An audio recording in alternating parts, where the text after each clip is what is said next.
Welcome to Wolfpack over time. আজ আমরা mainly ভারতবর্ষে করোনা ভাইরাস নিয়ে কথা বলবো, আর গভর্নমেন্ট আর পলিটিক্স নিয়ে একটু কথা বলবো। আমরা তিনজন আছি আজকে। আমি সৃজন দত্ত, আমার সাথে আছে অনিকেত রয়, Hi guys. আর আছে অভিরূপ পাল। Hello guys, what's up? আমাদের মেন টপিক হচ্ছে আজকে গভর্নেন্স আন্ডার কোভিড-19 সিচুয়েশন। ঠিক আছে, 20 লাখ কোটির প্যাকেজ, কি মনে হয় তোদের? টুবান বল আগে। আমার যেটা প্যাকেজটা ইনিশিয়ালি শুনে যে ভালো লেগেছিল, যে রিপোর্টটা, যে জিডিপি 10% ডাইরেক্টলি অ্যানাউন্স করে দেওয়া হয়েছিল, যেটা কি অ্যাকচুয়ালি খুবই বোল্ড স্টেপ। যে কোনো কান্ট্রির আমার মনে হয় যে কোনো কান্ট্রির স্ট্যান্ডার্ডের জন্য 10% জিডিপি অ্যালট করে দেওয়া পুরোপুরি একটা ডিজিজকে কন্ট্রোল করার জন্য, দ্যাট ইজ এ লট। তারপরে যখন একটু একটু করে আনফোল্ড করা শুরু করলো প্ল্যানগুলো, ইনিশিয়ালি আমার অনেক কটা প্ল্যানের সঙ্গে আমি খুব ভালো রেজোনেট করেছিলাম। মনে হয়েছিল যে অনেক কাজ হবে। এমএসএমই সেক্টরদের পেছনে যতটা চিন্তা ভাবনা করেছিল, এগ্রিকালচারাল সেক্টরদের পেছনে যতটা চিন্তা ভাবনা করেছিল, বাট পরের দিকে গিয়ে একটুখানি আমার মনে হলো কয়েকটা জায়গা যেটার সঙ্গে আমি ঠিক রিলেট করতে পারলাম না। মানে আমার মনে হয় আরেকটু বেটার কিছু করতে পারতো। আচ্ছা, গুড ডাই বল। হ্যাঁ, যেটা আমাদের দেশের 10% অফ দ্য জিডিপি, খুবই একটা বোল্ড স্টেপ। তো প্রথমে তো ভালো লেগেছিল শুনে যে এত টাকা এই ইকোনমিক ক্রাইসিস এর মধ্যেও গভর্নমেন্ট 10% অফ দ্য জিডিপি দেবে, যাতে এমএসএমই যেমন micro small and medium enterprises এর জন্য। তারপর আরো অনেক জায়গার উপরে ফোকাস দেওয়া হয়েছিল, যেমন গরিব চাষিদের জন্য। তো ভালো লেগেছিল, কিন্তু আস্তে আস্তে যখন প্ল্যান গুলোকে ঠিক করে এক্সপ্লেন করতে পারলো না, সেটা নিয়ে আমার একটু ডাউটস আছে। ওটা আর একটু ভালোভাবে এক্সপ্লেন করলে আমারও ভালো লাগে। Nirmala Sitharaman as a finance minister আমি কখনোই অ্যাপ্রুভ করব না। আমার মনে হয় যে মানে প্রিভিয়াস টেনিয়রের অরুণ জেটলি অনেক বেটার পারফর্ম করেছিল। এই টেনিয়রে আমি জানি না যে নির্মলা সীতারামনকে কিসের বেসিসে ফাইন্যান্স মিনিস্ট্রি দেওয়া হয়েছে। আমার মনে হয় ডিফেন্স মিনিস্টার হিসেবে অনেক বেটার ছিল উনি। ওনার ফাইন্যান্সের উপর আন্ডারস্ট্যান্ডিং নিয়ে আমার কিছু ডাউট আছে। যেমন রিসেন্টলি উনি ওই স্পিচটা দেওয়ার সময় মিডিল ইনকাম গ্রুপ হিসেবে যাদেরকে ডিক্লেয়ার করছিল, আহ, উনি বলেছেন যে যারা জাস্ট অ্যাবাভ পভার্টি লাইন, মানে অ্যাবাউট বছরে যারা 6 থেকে 8 লাখ কামায়, যেটা কি একদমই ভুল। পভার্টি লাইন আমাদের কান্ট্রির অনেক বেশি নিচে। কোনোদিনই 6 থেকে 8 লাখ অব্দি জাস্ট অ্যাবাভ পভার্টি লাইন হতে পারে না আমাদের কান্ট্রিতে। আমারও এক্স্যাক্টলি ওটাই মনে হয় যে আগের আগে যেটা অরুণ জেটলি করতো, মানে লাইক কম্পারেটিভলি বেটার করতো এর থেকে। লাইক আমার কিছু কিছু সেন্টেন্সেস আর স্টেটমেন্ট যেটা নির্মলা সীতারামন বলে, as a finance minister I believe কি ওইগুলো অত বড় একটা লার্জ স্কেলে বলা উচিত নয়। আমি জানি অনেক লোক কি আছে যারা নিটপিক করে, ঠিক আছে, বাট ও যে স্টেটমেন্টস গুলো সে দেয় ওগুলোকে নিটপিক করারই মতো। আগে একবার যখন পেঁয়াজের দাম বেড়ে গেছিল, তখন উনি বলেছিলেন তাতে কি হয়েছে, আমি তো অত বেশি পেঁয়াজ খাই না। মানে পুরোটা ঠিক যাওয়ার পর যদি আপনি লাস্টে এইটা দিয়ে এন্ড করে, তাহলে লাইক খুবই একটা ক্যালাস স্টেটমেন্ট বলে আমি ভাবতে পারি। তারপর আরেকটা উনি রিসেন্ট টাইমসে বলেছেন, যখন মাইগ্রেন্ট লেবাররা লাইক অন ফুট বাড়িতে ফিরছিল, হেঁটে খালি পায়ে হেঁটে বাড়িতে ফিরছিল, তখন উনি বলেছেন যে যারা মিডিয়া মিডিয়া পার্সন, যারা ওদের ইন্টারভিউ করছে, তারা শুধু খালি ক্যামেরাটা ওদের মুখে না দিয়ে ওদেরকে হেল্প করে দিলেও ওদেরকে হেল্প করা উচিত, যে ওদের লাগেজ উঠিয়ে পৌঁছে দেওয়া উচিত, বা ওদেরকে ওয়ান পয়েন্ট এ টু পয়েন্ট বি পৌঁছে দেওয়া উচিত। যেটা কি একটা গভর্নমেন্টের কাজ। আমি বুঝতে পারি যে গভর্নমেন্ট অলরেডি অনেক লোক হ্যান্ডেল করছে, চেষ্টা করছে to the best of their কিন্তু আরেকটু বেটার করতে পারে। এই যে ছোট ছোট স্টেটমেন্ট গুলো উনি পাস করেন, তো এগুলো তো একটু মানে like humorous as a finance minister, is what I believe. Completely agree. প্যাকেজটা তো বুঝতে পারছি, মানে একটু ডাউটফুলি আছে। যেমন এমএসএমই কে 3 লাখ কোটি, আর্লিয়ার মেজার্স ইনক্লুডিং কি বলে তোর খাবার দাবার গ্রেনস ফেন্স দেওয়া এখনো যেগুলো দিচ্ছে, সেইগুলো মিলিয়ে 1,92,000 কোটি মতো, সেটা একটা আছে। আর আরবিআই মেজার্স যেটা দিয়েছে সেটা হচ্ছে 8 লাখ কোটির স্টিমুলাস প্যাকেজ। মানে স্টিমুলাস মানে এসেনশিয়ালি আরবিআই কি করে, তোর ওই লিকুইডিটি ফিকুইডিটি ওই সব কিছু একটা আছে, যেটা নর্মালি অন্য কোনো government as a stimulus package include করে না, বাট আমাদের গভর্নমেন্ট করেছে, বিকজ এসেনশিয়ালি তুই থিন এয়ার থেকে টাকা বানাচ্ছিস। এটা কোনোভাবে 20 লাখ কোটির মধ্যে প্যাকেজটার মধ্যে কনসিডার করা উচিত না।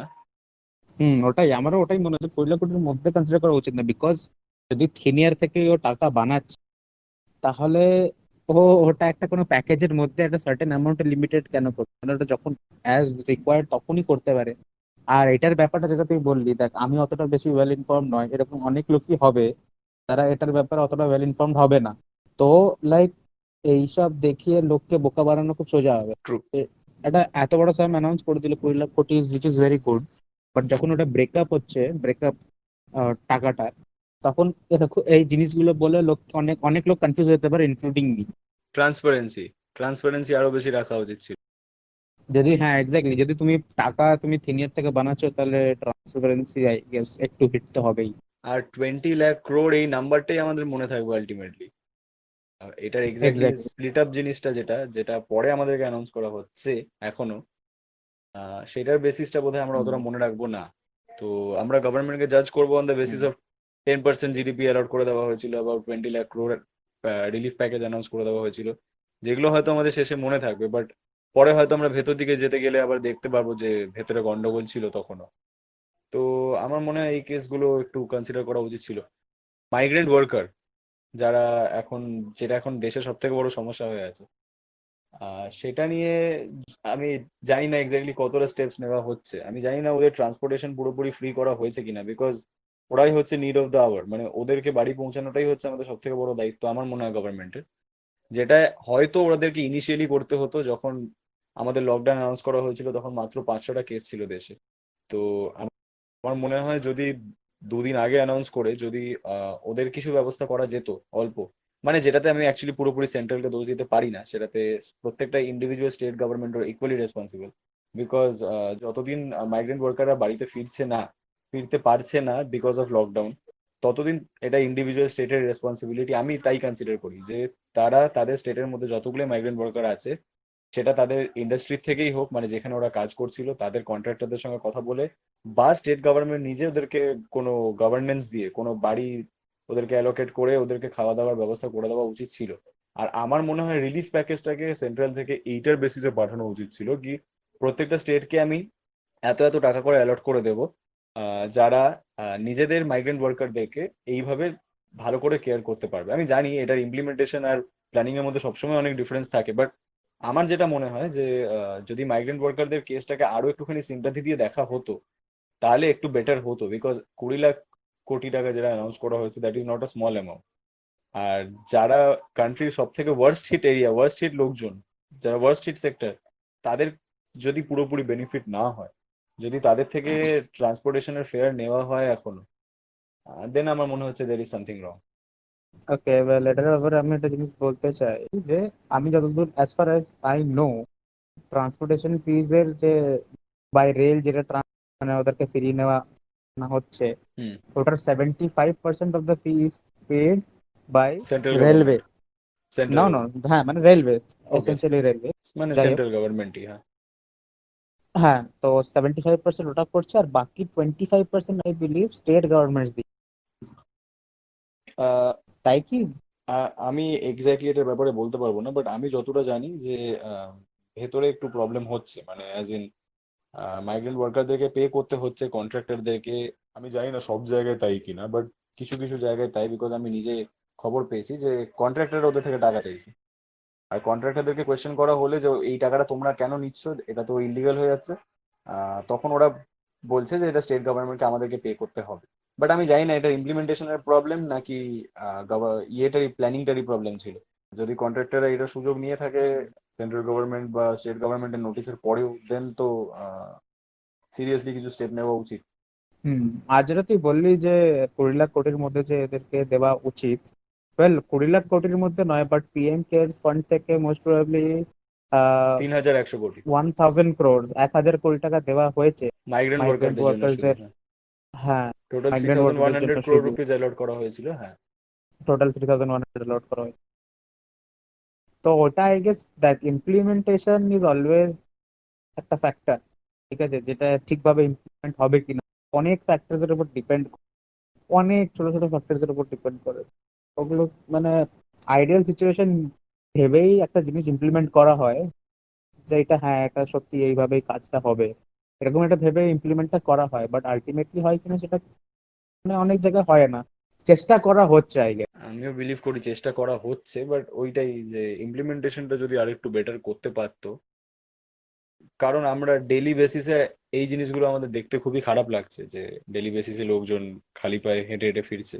আমার আরেকটা পয়েন্ট আছে এটার ব্যাপারে, যে মাইগ্রেন্ট ওয়ার্কার্স তো যে মানে অনেক স্টেটেরই অনেক অন্য অন্য জায়গায় আছে, রাইট? এটা যদি মাইগ্রেন্ট ওয়ার্কার্সকে ফিরিয়ে আনার ক্ষেত্রে যদি ওই স্টেটেরই গভর্নমেন্ট ওই স্টেটের যত লোকজন আছে ওদেরকে দেখভাল করতে পারতো, তাহলে I guess এইটাই better হতো। এইটাই আমারও বক্তব্য ছিল, এটাই আমারও বক্তব্য ছিল যে যে দেখ, এটা এটা ধর 1 বছরের, ধর যদি খুব বাজে সিনারিও হয় 1 বছরের হতে পারে, ঠিক আছে? বা যদি আমরা ভালো ওয়েল কন্ট্রোল করতে পারি, তাহলে উই ক্যান এক্সপেক্ট যে তার আগে ঠিক হয়ে যাওয়া উচিত, এই লকডাউন উঠে যাওয়া উচিত, আস্তে আস্তে নর্মালাইজ হওয়া উচিত, আস্তে আস্তে। আমি নট সেইং কি এক্ষুনি হয়ে যাবে। তো এটাতে main problem is the movement of people, ঠিক আছে? আমি এখানে বুঝতে পারছি লোকেদের যে কেন প্রবলেম হচ্ছে মাইগ্রেন্ট ওয়ার্কারদের। তোর এখানে আমি রিসেন্টলি এখানে নিউজ শুনেছি বাড়ির আশেপাশে, যে মাইগ্রেন্ট ওয়ার্কার্সরা এসছে অনেক অন্যান্য জায়গা থেকে, ওদেরকে ওদের সেম গ্রামের লোকেরা ওদেরকে বাড়ি ঢুকতে দিচ্ছে না বা থাকতে দিচ্ছে না, হুম, বিকজ বিকজ আমি লোকেদেরও ভয়টা বুঝতে পারছি যে দে আর পোটেনশিয়াল থ্রেট। আরেকটা পয়েন্ট যেটা আছে, আমি বলছিলাম যে ধর যদি মাইগ্রেন্ট ওয়ার্কার্সদেরকে ধর যদি শিফট নাই করা হতো, মানে ধর কোন একটা লোক ওয়েস্ট বেঙ্গলের কোন একটা হয়তো মাইগ্রেন্ট ওয়ার্কার আছে যে মুম্বাইয়ে গেছে কাজ খুঁজতে, কাজ করছে ওখানে, ধর মহারাষ্ট্র গভর্নমেন্ট যদি নিজে, মানে মহারাষ্ট্র গভর্নমেন্ট না, আই থিঙ্ক যদি সবকটা স্টেট গভর্নমেন্ট যদি নিজের বর্ডার, স্টেট বর্ডার সিল করে দিয়ে ওখানে যদি লাইক দেখভাল করা হয়, তাহলে আই বিলিভ এটা ভালো হতো। যে যে টাকাটা গভর্নমেন্ট রেলওয়েজ এর পিছনে খরচা করছে, যে ওদের টিকিটস এর পিছনে ওদেরকে ফেরত আনার, এই টাইমে মুভমেন্ট করাটাও তো ঠিক নয় না। আমি বুঝতে পারছি তো ওখানেও বলছে যে অ্যাসিমটোম্যাটিক লোকেদেরকেই ফেরত নিয়ে আসা হচ্ছে, কারণ দেখ ওদের সোর্স অফ ইনকাম হচ্ছে কাজ করে, ওরা একটা ডেইলি ওয়েজ ওয়ার্কার্স, তো ওদের প্রত্যেক দিন আনে দিন খায়, ঠিক আছে? তো আমার এটাতে কোনো লাভ আমি দেখতে পাচ্ছি না, বিকজ ও যদি ধর মহারাষ্ট্রতে ধর লকডাউন, ও কাজ করতে পারছে না, কাজ পাচ্ছে না, ও যে ওয়েস্ট বেঙ্গলে ফিরে আসবে, ও ওয়েস্ট বেঙ্গলে ফিরে এসেও তো কাজ তো ও পাবে না, ও তো কোনো কাজ তো করতে পারবে না। ওর থেকে ভালো ওটাই হতো যদি ও থেকে যেত 6 মাস, ধর গভর্নমেন্ট যদি অতটা এফিসিয়েন্ট হতে পারতো যে ওদের দেখভাল করে ওদেরকে খাবার দাবার দিয়ে মুভমেন্টটাকে যদি আটকাতে পারতো, যেটা সেন্ট্রাল গভর্নমেন্ট রেলওয়েজের পিছনে খরচা করছে ওদের ট্রাভেলিং এর, ওটা যদি না করে এক্স্যাক্টলি ওদের খাবারের পিছনে করতো, ধর ওদেরকে এসেনশিয়াল আইটেমস, ফুড আইটেমস वगैरह দিয়ে যদি ওদেরকে সাপোর্ট দিতে পারতো, আই গেস সেটা তো একটু বেটার হতো আমার মনে হয়। বাট তাও মানে বাড়ির বাড়ির ব্যাপারটা তো আমার মনে হয় অনেকটাই আলাদা হবে না? ওরা যদি ফিরতে তো চাইবেই নিজেদের লোকেদের কাছে, নিজেদের বাড়ির কাছে। নিজেদের বাড়ির কাছে ফিরতে চাইবে ফাইন, বাট দেখ ওদের কি, ওদের একটাই তো সোর্স অফ ইনকাম, খাওয়া, খাবার, এটা হচ্ছে ওদের কাজ করতে হবে, তাই তো? তো যদি ওদের কাজই না থাকে, ওটা অন্য স্টেটেও থাকবে না, এই স্টেটেও থাকবে না। খাবার প্রবলেমটা আই গেস ওখানেও থাকছে এখানেও থাকছে। হ্যাঁ, হয়তো এক্সট্রা যে ওর ওখানে যে থাকার যে বাড়ি ভাড়াটা দিতে হতো, ওটা হয়তো ওকে দিতে হবে না, উইচ আই ক্যান আন্ডারস্ট্যান্ড, যে হ্যাঁ ওখানে থাকছে বাড়ি ভাড়া দিতে হচ্ছে ওদের এক্সট্রা, ওটা বাড়িতে ফিরলে আই গেস দিতে হবে না, ওটা আছে। বাট আলটিমেটলি যদি এখানে দেখভাল করতে পারতো ওটা বেটার হতো, এত move না করি। আচ্ছা, একটা জিনিস আমি ক্ল্যারিফাই করে দিই, free food grain supply two migrant workers for 2 months দিয়েছে তোর 3500 crore rupees। যাই হোক, মোটামুটি ঠিকই বলেছিলিস। কিসের মধ্যে 20 লাখ ক্রোর্স এ? হ্যাঁ হ্যাঁ হ্যাঁ ওইটা আচ্ছা হ্যাঁ আচ্ছা। হ্যাঁ 25, এটা 20 আচ্ছা lakhs, 20 লাখ, 20 lakh ওই crore সাড়ে তিন এটা। হাজার কোটি টাকা দেওয়া হয়েছে ফর ফ্রি ফ্রি, হ্যাঁ ওকে। ওটাই বলছি যে ওটা করলেই ভালো হতো, কিন্তু হ্যাঁ হ্যাঁ বাড়ি আসলে মুভমেন্টটা হবে, ওটাতে অনেক লোক পছন্দ করছে না। ধর ও এসে তো নিজের গ্রামে ফিরবে, নিজের গ্রামে যাবে, তো যে নেবারিং যে লোকজন, আস্তে আস্তে যখন খুলছে তখন আবার ওদেরকে ফেরত আবার আনতে আবার হবে। ওদেরকে অ্যাটলিস্ট ফেরত যেতে হবে যেখানে কাজ করছিল, ওখানে আবার ওখানে যদি কাজ রিজিউম করতে চায়। এক্স্যাক্টলি, বা যেখানে তোর গভর্নমেন্ট এবার কাজ করবে চিন্তা ভাবনা করছে, সেখানে অ্যাটলিস্ট নিয়ে যেতেই হবে। সেটাই আগে থেকে যদি ভাবনা চিন্তা করে নিত তাহলে ডাইরেক্টলি ওখানে নিয়ে যেতে পারতো। এনিওয়ে, আমরা একটু বেশি ব্রড টার্মস এবার কথা হুম। বলি। গভর্নেন্স আন্ডার মোদি, মানে মোদি যেমন করে প্রত্যেক কয়েকদিনের মধ্যে কয়েকদিন করে আসছে টিভিতে, কেমন লাগছে গভর্নেন্স? এটার প্রোজও আছে কনসও আছে। ভালো দিক হচ্ছে মোদি একটু পলিটিক্স এর বাইরে লোকের সাথে কানেক্ট করার চেষ্টা করছে, খুব ভালো, খুব ভালো ওরেটার, খুব ভালো করতে পারে, খুব ভালো লোক এঙ্গেজ করতে পারে, কানেক্ট করতে পারে, তো এগুলো খুব ভালো। আর খারাপ দিকগুলো হচ্ছে উনি এসে যে সেদিন লাইট নেভাতে বললেন, আই গেস ওটার সাথে ওটা দিয়ে আপনি যদি কনভারসেশনটা এন্ড করতো তাহলে ভালো হতো, কিন্তু ওর ওনার পুরো কনভারসেশনটাই ওইটা নিয়ে। তো as a prime minister of a country, যার যার জনসংখ্যা অলমোস্ট 137-138 কোটি এখন আপডেটেড। তো হুম হুম হুম ওটার ওই মানে লোকজন আরেকটু বেশি expect করছিল যে প্রাইম মিনিস্টার এসে আরো হয়তো ইনফরমেশন দেবে যে গভর্নমেন্ট কিভাবে কাজ করছে এটাকে ফাইট করার জন্য। তো ওই নিউজগুলো আমরা মোদির কাছ থেকে পাইনি। কিন্তু যে কথাগুলো বললেন ওগুলো ভুল নয়, কিন্তু শুধু ওইগুলো বললে আই গেস কোনো লাভ হয় না। ওটার আগে যদি রেলেভেন্ট ইনফরমেশন দিয়ে লাস্টে এইটুকু বলতেন তাহলে আই গেস আমার আরেকটু বেশি ভালো না। এইগুলোই হচ্ছে ভালোর আমার যা লেগে। আমার এটার ব্যাপারে ধারণা হচ্ছে যে প্রাইম মিনিস্টার উনি যতটা নিজে বুঝতে পারেন এই নিউজগুলোর ব্যাপারে, উনি ততটা ডেলিভার করে দেন। মানে ওনার কাজ হচ্ছে, আমার মনে হয় এখন ওনার যে রোলটা সেটা হচ্ছে যে লোকজনদেরকে ইন্সপায়ার করা, লোকজনদেরকে লিড করা, লোকজনদেরকে পজিটিভ সাইডটা দেখানো এখানে। মানে উনি এসে বলেন যে ইন্ডিয়ার এখন কতটা ভালো অবস্থা অন্য দেশের থেকে। উনি এসে বলেন যে কিভাবে অন্য দেশকে ইন্ডিয়া এই সব কিছুর মধ্যে সাহায্য করার চেষ্টা করছে। তো আমার মনে হয় সেটা একটা খুব বড় দিক। উনি আমাদের ইন্ডিয়াকে আপহোল্ড করে গোটা পৃথিবীর সামনে উনি আমাদের আমাদের সবার চোখের সামনে বারবার এই জিনিসটা দেখানোর চেষ্টা করে কি আমরা সবাই একসাথে আছি এই যুদ্ধের মধ্যে। তো আমার যেটা মনে হয় যে তারপরে উনি ক্যাবিনেট মিনিস্টারদেরকে দিয়ে ফলো আপ করান যে যে যে টপিকগুলো অ্যাড্রেস করা দরকার।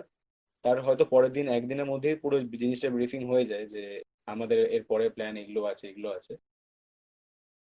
তো আমি ওইখানে কিছু খারাপ দিক দেখতে পারি না। উনি যখন এসে নেশনকে অ্যাড্রেস করেন 8টার সময়, আমার মনে হয় একটা খুব ভালো লিডার, খুব একটা ভালো স্ট্রং লিডারের পরিচয় দেন এগুলো করে। হ্যাঁ, এটা বলা যেতে পারে যে উনি হয়তো রেলেভেন্ট ইনফরমেশন দিচ্ছে না, তবে আমার মনে হয় যে পরের দিনই তো ফলো আপ করা হয় সেগুলো নিয়ে। সেই টপিকগুলো তো কভার আপ করার চেষ্টা করাই হয় যে জিনিসগুলো গভর্নমেন্ট ডিসাইড করেছে। তো উনি একটা শর্ট স্পিচের মধ্যে পুরো দেশকে ইন্সপায়ার করার চেষ্টা করেন। আর তাছাড়া হচ্ছে উনি যে যে ইয়েগুলো দেন, যে যে যুক্তিগুলো দেন, যে যে লজিকগুলো, সেইগুলো আমার মনে হয় আমাদের শুধু এইটুকুই বোঝানোর জন্য কি আমরা সবাই ইউনাইটেড আছি। এটা ডক্টরদেরকে অ্যাপ্রিসিয়েট করার জন্য আমাদের হাততালি বাজাতে বলা হচ্ছে। সেটাতে আর কিছু হোক না হোক আমি জানি না আর কি হয়েছে। অনেকজনই অনেক কিছু বলেছিল, অনেক কিছু হবে, অনেকজন বলেছিল অনেক কিছু হবে না। বাট লিস্ট এইটুকু আমার যা ধারণা, মানে আমি নিজে সেই সিনটা নিজের চোখের সামনে এখনো দেখতে পাই যে আমার বাড়ির চারিদিকে সব লোকরা একসঙ্গে বেরিয়ে হাততালি দিচ্ছে। আমার মনে হয় অ্যাটলিস্ট একটা কোথাও আমাদের মনোবলে কাজে লাগে এটা, যে আমাদের স্ট্রেংথ আসে যে হ্যাঁ আমরা সবাই আছি, আমরা একা নই, এটার মধ্যে আমরা সবাই আছি। মোমবাতি যেদিনকে জ্বালানো হয়েছিল সেদিনকেও তাই। সেদিনকেও রাত 9টার সময় একটা কি বলবো, মানে একটা বেশ সুন্দর একটা সিরিন একটা সিন দেখা হয়েছিল অ্যাটমসফিয়ার। আমাদের সবার সামনে, অ্যাটমসফিয়ারটা এক্স্যাক্ট। সেটা নিশ্চয়ই অনেক লোক আছে যেটাকে মিস ইন্টারপ্রেট করে সেটাকে নিয়ে অনেক বাড়াবাড়ি করে উঠে। সেটা আমাদের দেশের দোষ, সেটা আমাদের দেশের বরাবরই দোষ আছে। কানাডার প্রাইম মিনিস্টারের সঙ্গে আমাদের প্রাইম মিনিস্টারকে কম্পেয়ার করতে খুব ভালোবাসে, কিন্তু লোকজন নিজেদের সঙ্গে কানাডিয়ান লোকজনদের বা লোকজন নিজেদের সঙ্গে ইউএস এর লোকজনদের বিহেভিয়ারের আমি জানি না কোথাও কোথায় কম্পেয়ার করতে পারে না। তো বা বা চায় না। চায় না। মানে সেখানে একটা হুম। আমাদের হিপোক্রিসি এটা থেকেই যায় সবসময়, যে আমরা চাইবো যে আমাদের গভর্নমেন্ট আমাদের জন্য সবকিছু করে দেবে, ওনাদের দেশের থেকেও আমাদের গভর্নমেন্ট আমাদের থেকে ভালো পারফর্ম করবে, কিন্তু আমরা কিছু করবো না। বাস, আমার তো এটা একটা ধারণা যে যে উনি যেটা করেন এসে যে স্পিচটা দেন 30 মিনিটের মধ্যে উনি স্পিচটা ডেলিভার করার চেষ্টা করেন। আর সেটাকে যদি ইন্সপায়ারিং স্পিচ হিসেবে নেওয়া হয় তাহলেই আমার মনে হয় ঠিক আছে। হ্যাঁ, আমি ওটাই বললাম, নিচের ব্যাপারে আমার পয়েন্ট লাগে, কিন্তু মানে ওটার সাথে যদি একটু রেলেভেন্ট ইনফরমেশন উনি দিতে পারতেন। আমি জানি যে 1-2 দিনের মধ্যে ফলো আপও চলেই আসে যে এক্স্যাক্টলি কি কি করা হচ্ছে কি করা হবে। আমি ওটাই বলছি যে এটা ওনার মুখ থেকে শুনলে আরো বেশি যেহেতু উনি অনেক বেশি কানেক্টিং অন্য অন্য মিনিস্টার বা অন্য ওর আরো যে এমপি এমএলএস আছে ওদের থেকে, যারা নিউজ গুলো পরে ডেলিভার করতে আসে, যেহেতু মোদি বেশি ভালো কানেক্ট করতে পারে লোকেদের সাথে, তো আই গেস ও বললে ইম্প্যাক্টটা একটু বেশি হতো। আর আরেকটা জিনিস হচ্ছে যে এই দেশে অনেক লোক আছে যে প্রত্যেকটা জিনিসের নিট পিকিং করে এটার অন্য মানে বার করার চেষ্টা করে, ওদের জন্য এটা একটা ইয়ে পয়েন্ট যে প্রত্যেকবার সুযোগ মোদি সুযোগ এসে পেয়ে যায়। সুযোগ পেয়ে যায় ওরাও যে হুম। একটা নেগেটিভ কিছু বলার। সেই জন্যই আমি জাস্ট বলছিলাম ওই দুটো হলে আমার ভালো লাগতো, আর কিছুই না। তবে আমার খানিকটা মনে আচ্ছা, হয় একটা নিট পিকিং এর ব্যাপারে কথা হ্যাঁ বলি হ্যাঁ আমি। একটা নিটপিকিং এর ব্যাপারে কথা বলি আমি। যেমন আজকালকার লোকে বলছে যে আম, যেমন লকডাউন 4.0 ধরে নে, যেটা হওয়ার কথা ছিল কালকে থেকে আই গেস। তো সেটার ব্যাপারে কোনো ইনফরমেশনই প্রায় দেয়নি যে কিরম ভাবে, জাস্ট বলেছিল যে মানে অনেক ডিফারেন্স হবে লকডাউন 4-এ, বাট লকডাউন 4-এ এক্স্যাক্টলি কি হবে, কিরকম টাইপের ডিফারেন্সটা হবে, সেটা এক্স্যাক্টলি আমাদেরকে বোঝানো হয়নি। সেটা আমার মনে হয় খানিকটা আমাদের মানে উনি ব্রিফ করে বলেও দিয়েছিলেন যে স্টেট গভর্নমেন্টের রেসপন্সিবিলিটি নিজেদের স্টেটের মধ্যে ওই মেসেজগুলো কনভে করা। তো ওয়েস্ট বেঙ্গল গভর্নমেন্ট আমরা যতটুকু জানি ওয়েস্ট বেঙ্গল গভর্নমেন্ট আমাদেরকে কিছুটা কনভে করার চেষ্টা করেছে। আহ, তার ভালো বাজে সেগুলো আমি এখন যাচ্ছি না, বাট ওটাই ব্যাপার যে স্টেট গভর্নমেন্টকে আমার মনে হয় রেসপন্সিবিলিটি দিয়ে দেওয়া হয়েছিল যে আপনারা নিজেদের স্টেটের ব্যাপারে যতটা ভালো বুঝবেন সেটার অ্যানাউন্সমেন্ট আপনার। হ্যাঁ মানে যেরকম হিসেবে আর কি স্টেট বুঝবে যে কোন কোন জায়গাগুলো হটস্পটস এক্স্যাক্টলি এক্স্যাক্টলি জায়গাগুলো, হ্যাঁ। ওই জায়গা হিসেবে আর করতে। হ্যাঁ তারপর আমি আই গেস আর্টিকেলসও দেখেছিলাম যেখানে ডিভাইড করা ছিল 4টে জোনের মধ্যে and কি কি খোলা থাকবে না, কি কি চলবে আর না চলবে।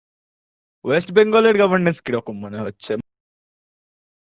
প্রথম প্রথম যখন স্টার্ট হয়েছিল তখন খুবই ভালো ইনিশিয়েটিভ নিয়েছিল, শুরু করেছিল। নিয়েছিল বা আমার মনে হয় সেটা অনেকটা লোক লোক দেখানো ছিল। ওটা ওটা আমি ওটা I am getting to that, যে যখন শুরু করেছিল নিউজে নিউজে প্রত্যেকদিন ডেইলি প্রেস কনফারেন্স করছিল, লোকেদের সাথে আপডেট করছিল মমতা ব্যানার্জি, প্রত্যেকদিন নিউজে এসে লোকেদেরকে অ্যাড্রেস করছিল যে এই করা হচ্ছে, এত এত টাকা দেওয়া হচ্ছে, এইভাবে সাপোর্ট করা হবে। ওটা দিয়ে আমাদের খুবই ভালো লেগেছিল যে এরকম টাইমে লাইক একটা পার্টির সিএম আর পলিটিক্স অ্যাসাইড রেখে হিউম্যানিটি দেখিয়ে লোকেদেরকে এক করার চেষ্টা করছে। বাট আলটিমেটলি দেখা গেল যে উনি যা যা বলেছেন তার হয়তো 10%ও হয়তো হয়নি। প্রথমে এতটা প্রবলেম যে হচ্ছিল সেটার ব্যাপারে তো আমাদের কাছে নিউজই এসে পৌঁছাচ্ছিল। পরে নিউজ আসা শুরু হলো যে উনি বলেছিলেন সবার কাছে চাল পৌঁছে যাবে, খাবার পৌঁছে যাবে, কিন্তু ওগুলো পৌঁছায়নি। তো পরে লোকেরা রাস্তায় প্রোটেস্ট করতে মানে এমনকি রাস্তায় নেমে চলে আসে লোকেরা, গরিব লোকেরা, যাদের কাছে খাবার পৌঁছায়নি, বলছে 20 দিন ধরে খেতে। তো এটাতে বোঝা যাচ্ছে যে মানে যে যেগুলো কথাগুলো বলা হয়েছিল, যেভাবে ফলো আপ করা হয়েছিল যে এরকম ভাবে কাজ করা হবে, সেভাবে ঠিক হয়ে ওঠেনি। তারপর আরো অনেক প্রবলেমস এসেছিল, যেমন কি ভুল রিপোর্টিং, ভুল নাম্বার অফ কেসেস রিপোর্ট হচ্ছিল। আহ যত পজিটিভ কেস বলছিল, পজিটিভ কেস আর নাম্বার অফ ডেথস, আমাদের ক্ষেত্রে ডেথ যতগুলো বলা হচ্ছিল অতগুলো ওর থেকে actually like almost double cases হয়েছিল। তো তারপর সেন্টারের টিম ইন্টারফেয়ার যখন করেছিল, তখন মমতা মমতা নাকি খেপে গেছিল, বলছিল যে আমাকে জানিয়ে আসা হয়নি কেন, অল দ্যাট। তো এগুলোর মধ্যে আমি পড়তে চাই না, বাট আমি এটাই বলতে চাই যে অ্যাটলিস্ট কারেক্ট রিপোর্টিং হওয়া উচিত ছিল। কারণ এখন আমি যে দেখছি যে টেস্টিংও হচ্ছে আমাদের স্টেটে, I believe I am hopeful যে রিপোর্টিংও হচ্ছে। আমার কিছু বলার আছে এখানে। একটা বলো বলো। হচ্ছে যে নাম্বার অফ কেসেসটা আমরা যেহেতু জানি না যে তখন সত্যি সত্যি ডাবল ছিল কিনা, সেগুলো অনেকটা হতে পারে গুজব। না না, কেসেস না, নাম্বার অফ ডেথস।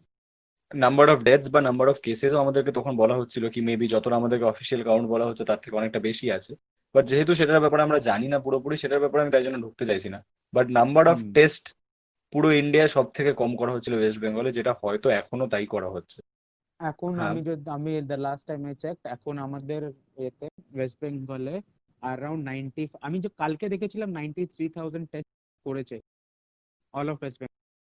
আজকে আরো ওটা হয়তো বেড়ে 1 লাখের ওপর হতে হতে পারে। 30th April অব্দি Bengal ranks lowest among all major states on COVID-19 হ্যাঁ tests. 30 এপ্রিল অব্দি ডেফিনেটলি ছিল, ওটাই। বাট তারপরে যখন সেন্ট্রাল ইন্টারফেয়ার করে তারপর ওরা টেস্ট বাড়ানো শুরু করে। এই তো লাস্ট কালকে আমি আর দেখতে পাচ্ছি আপডেটেড আছে 93,570 টেস্ট অ্যাজ অফ 18th মে।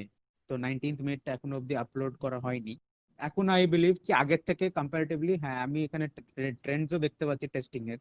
আগে যেমন টেস্টিং হচ্ছিল না, দিনে 400-500টা বা 1000টা করে ম্যাক্সিমাম টেস্ট হচ্ছিল।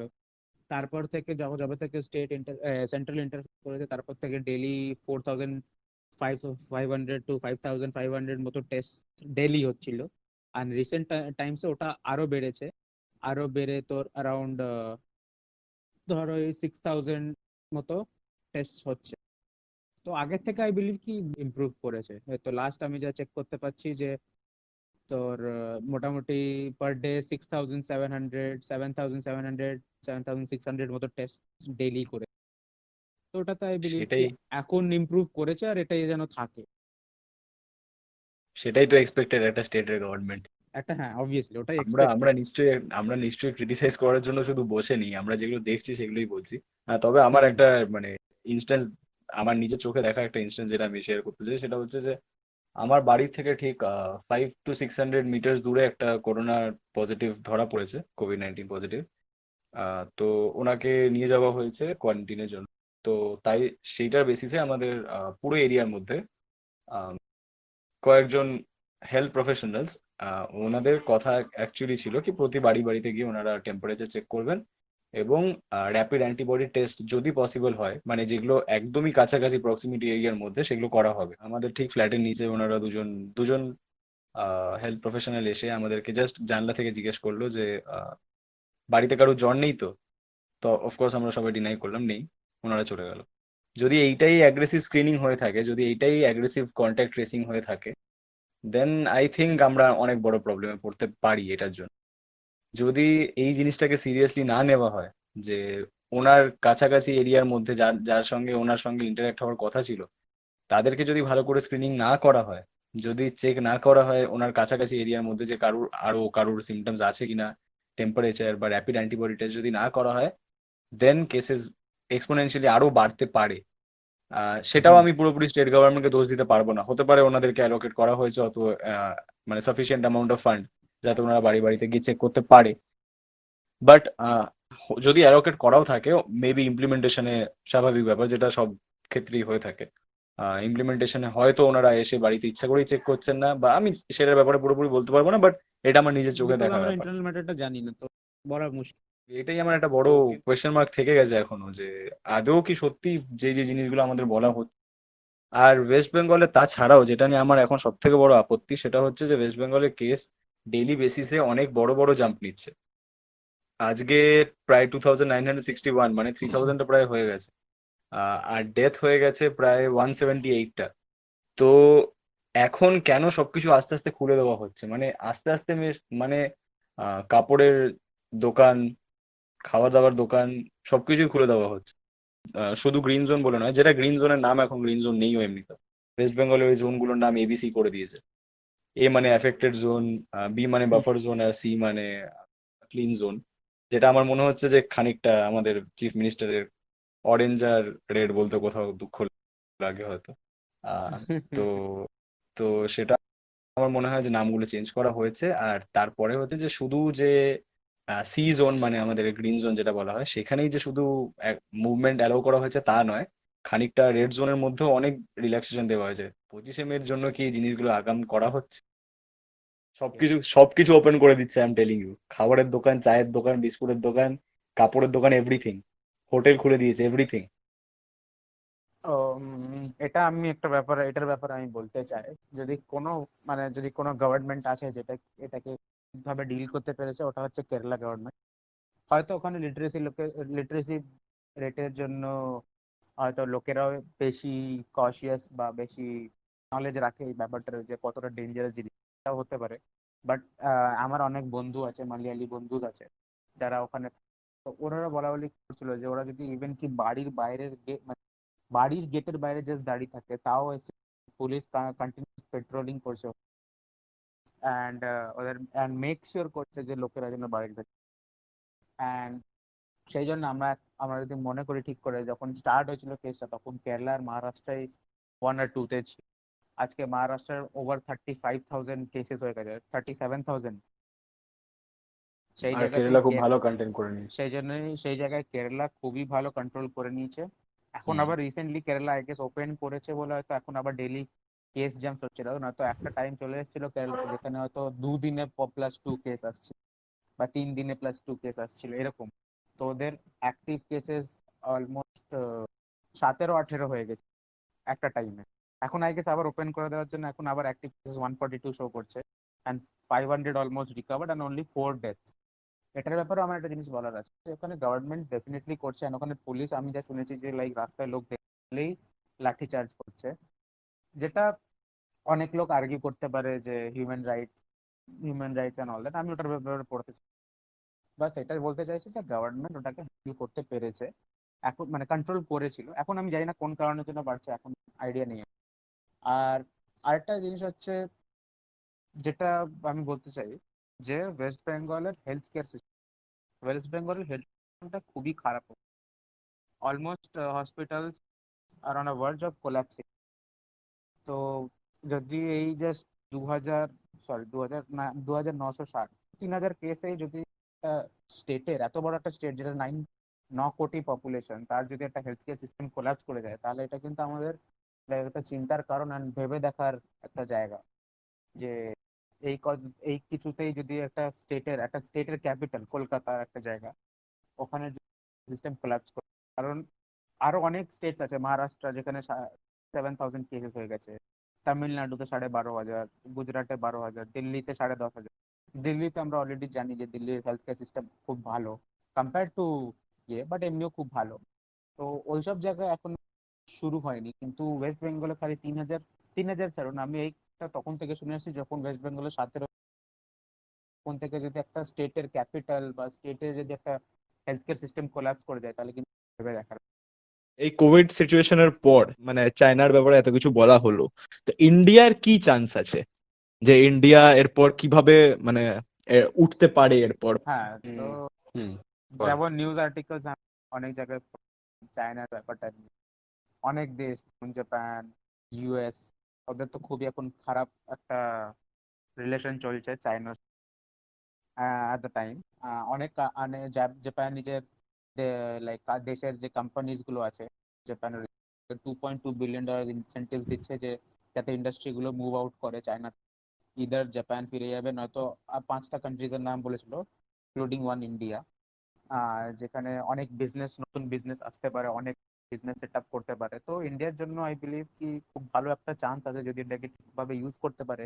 অ্যান্ড আমরা যেরকম জানি ইন্ডিয়াতে প্রচুর ম্যান পাওয়ার আছে, অ্যান্ড আমরা চিপ লেবার দিতে পারি উইথ চিপ রিসোর্সেস, যেটা আমরা প্রোভাইড করতে পারি। ওটা যদি আমরা করতে পারি তাহলে অনেক নতুন বিজনেস এখানে সেট আপ হওয়ার কথা আছে, কথা চল কথা চলছে। and আমরা যদি ঠিকভাবে ইউটিলাইজ করতে পারি মোমেন্টটাকে, তাহলে আই বিলিভ ইন্ডিয়ার জন্য ফুল অ্যান্ড আহ, যেটা আমি তখনও বলছিলাম যে আমাদের প্রাইম মিনিস্টারের সব থেকে বড় কোয়ালিটি হচ্ছে ওনার ওরেশন স্কিলটা।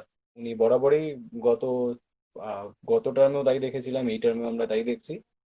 ওনার এই রিলেশনশিপটা অনেক কাজে লাগায়। মানে ইউএসএ এর ক্ষেত্রে গিয়ে একটা ইভেন্ট উনি করে এলেন, যেটা হয়তো পুরো পৃথিবীতে এর আগে কেউ এরকম এত বড় একটা ইভেন্ট করতে পারেনি ইউএসএ তে গিয়ে একজন প্রাইম মিনিস্টার। তো সেক্ষেত্রে তো নিশ্চয়ই একটা বড় ব্যাপার আছে। আর তাছাড়া হচ্ছে যে আত্মনির্ভর ভারত যে ক্যাম্পেইনটা ওনার লঞ্চ করা, সেটাতে আমার মনে হয় যে আমাদের লোকাল ইন্ডাস্ট্রির অ্যাটলিস্ট ডোমেস্টিক্যালি অনেক হেল্প হবে। যে এমএসএমইর জন্য যেসব স্কিম গুলো লঞ্চ করা হয়েছে, যেসব কোলাটারাল ফ্রি লোন গুলো যেগুলো ব্যবস্থা করা হয়েছে, এমএসএমই সেক্টর হচ্ছে আমাদের কান্ট্রির ব্যাকবোন। আর যদি এই ব্যাকবোনটাকে ঠিকঠাক ভাবে হিট করা যায় এখন, যদি ওনাদের এমএসএমই সেক্টরটাকে যদি আবার তাড়াতাড়ি রিকভার করতে হেল্প করা যায় পোস্ট কোভিড ওয়ার্ল্ডে, দেন আমার মনে হয় ইকোনমি খুব তাড়াতাড়ি আবার রিভাইভ করতে পারে। আর তাছাড়াও অনেক রুল বানিয়েছে, যেমন 200 crores অব্দি কোনো টেন্ডার কোনো বাইরের কান্ট্রির কোনো কোম্পানি অ্যাপ্লাই করতে পারবে না। 200 crores ইনিশিয়াল প্রথম 200 crores ডোমেস্টিক কোনো কোম্পানিকেই অ্যাপ্লাই করতে হবে। তো 200 crores যদি কোনো ডোমেস্টিক কোম্পানি, কোনো এমএসএমই কোম্পানির কাছে যদি কোনো টেন্ডার পাওয়া যায়, সেটা অনেক বড় ব্যাপার হবে। হতে পারে সাউথ কোরিয়া বা জাপানের কোনো কোম্পানির কাছে 200 crore কোনো বড় অ্যামাউন্ট নয়, বাট একটা ডোমেস্টিক কোম্পানিকে পুরোপুরি কিক স্টার্ট করার জন্য that is big project.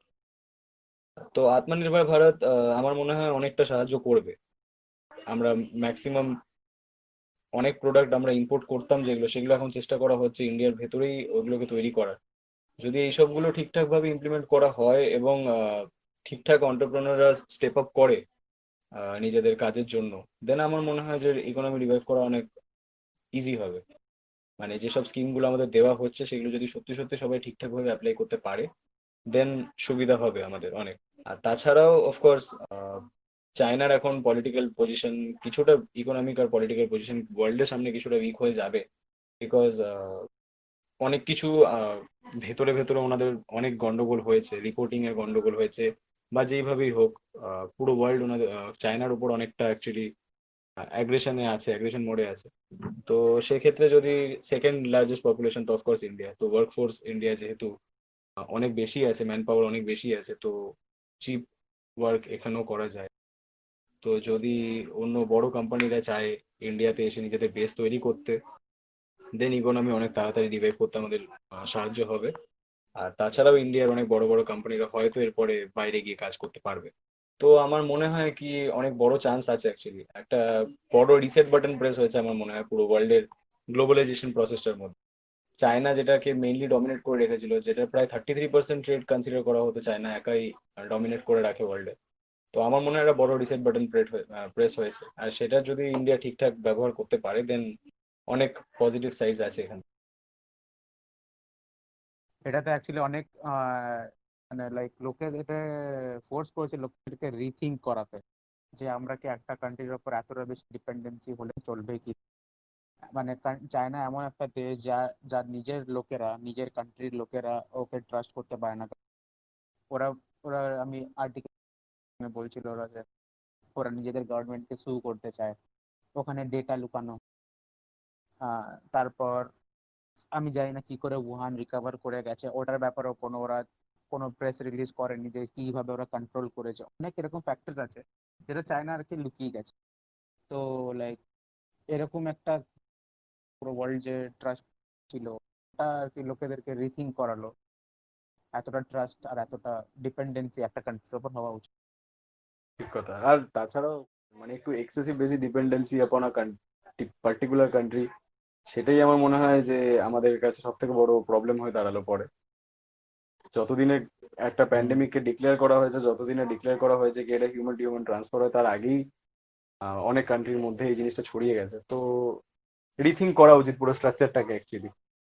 Exactly. তো সেটাই, সেই ক্ষেত্রে যদি, আর তাছাড়াও হচ্ছে যে ডিউরিং করোনা ভাইরাস ইন্ডিয়ার বাকি কান্ট্রির তর মানে বাকি কান্ট্রিদের সঙ্গে যে রিলেশনটা মেনটেন করে রেখেছে, যেমন ড্রাগস পাঠিয়েছে ইউএসএ তে, ইসরায়েলে, এই এইগুলো আমার মনে হয় পোস্ট কোভিড-19 কিছুটা কাজে দেবে।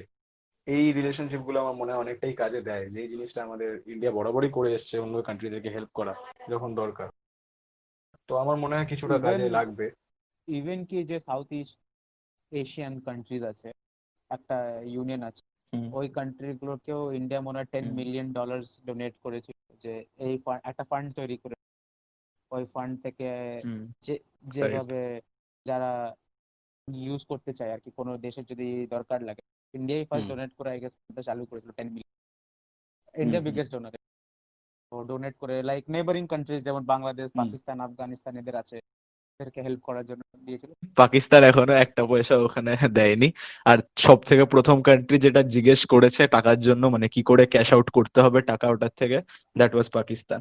যাই হোক, অন্য দেশেদের ধারণা এক্স্যাক্টলি ইন্ডিয়ার ব্যাপারে মানে এটা ছিল যে স্টেবিলিটি নেই, মানে মোটামুটি আনস্টেবল কান্ট্রি, যে যখন তখন আবার ওয়ারে চলে যেতে পারে। আমরা, তোরা যেমন জানিস, আমরা এখনো পর্যন্ত পাকিস্তানের সাথে 4টে ওয়ার, আর চায়নার সাথেও আই গেস একটা না দুটো ওয়ার হয়েছে আমাদের। আম, তো ব্যাপারটা যে স্টেবিলিটি নেই, তো সেটাই হলো এখন আই গেস মেন অপশন ছিল, কারণ কি চায়না অনেক বছর ধরে খুবই স্টেবল আছে, মানে লড়াই করতে গেলেও ওরাই জেতে মোস্টলি, কারণ কি অনেক বড় এরিয়ার অনেক মানে খুবই ভালো আর্মি এই অ্যাটলিস্ট এশিয়া রিজিয়নে। নরেন্দ্র মোদী আসার পর থেকে ইন্ডিয়া স্টেবিলিটিটা হয়েছে যে মানে যে কোম্পানিরা ইনভেস্ট করবে এটা দেখে। তোর কি মনে হয়? যে স্টেবিলিটিটা যেটা ব্যাপারে যেটা হয়, এটা যেটা অন্য একটা কান্ট্রি আমাদেরকে দেখে ডিসাইড করে, এটা আমি রিসেন্টলি অনেক বেশি ইউটিউবের রিয়াকশন চ্যানেলস দেখে আমি এটা একটা জিনিস বুঝতে পেরেছি। ওদের যে আইডিয়া অর দ্য পোর্ট্রে যেটা আমরা হই ওদের, অনেকটাই ওদের বেস করে থাকে একটা মুভি বা ইয়ের উপর, যে আমরা এতটা বেশি ডল বা আমরা যেরকম তুই বললি আনস্টেবল বা সামথিং। তো মধ্যে আসার পর থেকে আই বিলিভ যে একটু রিলিজিয়াস টেনশনস বেড়েছে। আমি জানি না, আই ডোন্ট থিঙ্ক কি নরেন্দ্র মোদী এটা নিজের মোটিভে রেখেছিল যে এটা ওর পারপাস, যে ও এসে পরে এটাকে করবে। বাট এটা কোনো এক কারণে হয়েছে যেখানে রিলিজিয়াস টেনশন বেড়েছে লোকেদের মধ্যে। নাও বাইরের অনেক কটা দেশ খুব ভালো কন্ট্যাক্ট বানিয়ে রেখে দরকারের টাইমে হেল্প করেছে। অনেক অনেক বিভিন্ন বিভিন্ন দেশে ঘুরে বেরিয়েছে, নিজেদের লাইক নিজেদের রিলেশনস ঠিক করেছে, ইমপ্রুভ করেছে। তো আই বিলিভ যে হ্যাঁ, এবার লোকেরা দেখে নরেন্দ্র মোদীকে এখন অ্যাকচুয়ালি অনেক বেশি লিডার্সরা চেনে না, অনেক লোকেরা চেনে। আগে হয়তো ইন্ডিয়ার প্রাইম মিনিস্টারকে অনেক দেশের অনেক লোকেরা চিনতো না, বাট এখন অনেক লোকেরা অন্য দেশে নরেন্দ্র মোদীর নামটাকে চেনে। তো আই বিলিভ কি হ্যাঁ, নরেন্দ্র মোদী একটা টাইপ অফ ব্র্যান্ড হয়ে গেছে বলতে পারিস। তো তো লোকেরা ট্রাস্ট করবে অ্যান্ড ইনভেস্ট করবে ইন্ডিয়া, আই বিলিভ। হ্যাঁ, আমার তো মনে হয় যে অ্যাকচুয়ালি অনেকটা বেশি কাজে দেবে, বিকজ ইন্ডিয়ার যে ইজ অফ ডুইং বিজনেসের যে র্যাঙ্কিংটা, সেটা জাম্প করে করে এখন অনেকটা এগিয়ে এসেছে। 63 ইন্ডিয়ার র্যাঙ্কিং আউট অফ 200 কান্ট্রিজ, যেটার ইন্ডেক্স নেওয়া হয়। 77 থেকে 63 হয়েছে 2019 রিপোর্ট। তো অফকোর্স একটা কান্ট্রি যে বিজনেস একটা গ্রোথ করার জন্য এত বেশি বেনিফিটস দেওয়ার চেষ্টা করছে অন্য কান্ট্রির তুলনায়, তো আমার মনে হয় বাইরের কান্ট্রিরা ডেফিনেটলি ইনভেস্ট করতে চাইবে। বিকজ সব মানে আমরা যদি দেখতে চাই, দেন সব থেকে বেশি দুটো কান্ট্রিতেই বাইরের কোম্পানিদের ইনভেস্ট করার প্ল্যান থাকে, that is China and India, because of availability of cheaper labour force. COVID-19 পর মেবি চায়নার উপর ডিপেন্ডেন্সিটা পৃথিবীর কিছুটা কমবে। তো আর ইন্ডিয়া যেহেতু এতদিন ধরে ভালো রিলেশনশিপ মেনটেন করে রাখতে পেরেছে, আমার মনে হয় যে বাইরের কোম্পানিরা অনেকটা ইনভেস্ট করতে চাইবে ইন্ডিয়াতে। আর ইন্ডিয়া আরো অনেক বেনিফিটস দেওয়ার চেষ্টা করছে অ্যাকচুয়ালি, যাতে এই জিনিসগুলো ফার্দার, আই মিন অ্যাটলিস্ট এখন থেকে আরো 2-3 বছর পর যাতে এই জিনিসগুলো আরো অনেক গ্রোথ নেয় ইন্ডিয়াতে, সেগুলোর চেষ্টা করছে। তো আই হোপ পারফর্ম করতে পারবে। আর স্টেবিলিটির ব্যাপারটা যেটা আমি বলতে চাই, আর রিলিজিয়াস টেনশন আমার মনে হয় ইন্ডিয়ার মধ্যে বরাবরই ছিল, বাট আমার মনে হয় কিছুটা যে বিজেপি আসার পরে এই জিনিসগুলো পোর্ট্রে অনেক বেশি হয়, যেটা হয়তো আগে হতো না। আর that is a very small fraction of India's population. 138 crore লোকের মধ্যে আমরা এক্সপেক্ট কখনোই করতে পারি না যে কোনো রকম টেনশন লেগে থাকবে না।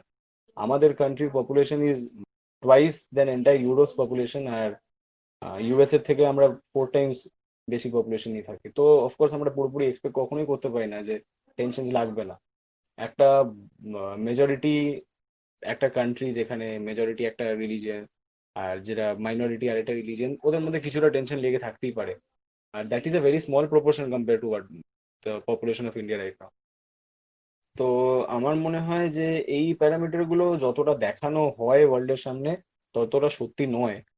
আর আর আমার মনে হয় বাকি ওয়ার্ল্ডের কান্ট্রিরা অতটা বোকা নয় এই জিনিসগুলোতে পুরোপুরি বিলিভ করার জন্য, বিকজ ইন্ডিয়া ফেয়ারলি অনেক বেটার পারফর্ম করছিল। মেবি এই টার্মটার সময় একটুখানি মানে ডিপ করে গেছে ইকোনমি আমাদের, বাট অ্যাটলিস্ট লাস্ট টার্মে যখন অরুণ জেটলি আমাদের ফাইন্যান্স মিনিস্টার ছিলেন, তখন আমাদের কান্ট্রি অনেক বেটার পারফর্ম করছিল ইকোনমির দিক থেকে। তো আমার মনে হয় যে এরকম পিরিয়ডিক্যালি ইকোনমি একটু আপ ডাউন করতেই থাকে, বাট ফেয়ারলি ইন্ডিয়া একটা মোটামুটি স্টেবল জায়গায় এসছে আমার যা ধারণা। যে তো আমার মনে হয় কোথাও না কোথাও এগুলো কাজে লাগে, এই ব্যাক অফ দ্য মাইন্ড এই জিনিসগুলো কাজ করে কি একটা কান্ট্রি এত গ্রোথ নিচ্ছে, পুরো ওয়ার্ল্ডের সামনে নিজের জায়গা দেখানোর চেষ্টা করছে, তারপরে এরকম একটা ক্রাইসিসের সিচুয়েশনে পুরো ওয়ার্ল্ডকে হেল্প করারও চেষ্টা করছে। তো আমার মনে হয় যে নিশ্চয়ই কাজে আসবে এইসব রিলেশন গুলো, আর গ্রোথের জন্য এগুলো অনেক হেল্প হবে। আমরা এবার নিজের ডিসকাশনটাকে এন্ডে আনছি। থ্যাংক ইউ সবার শোনার জন্য।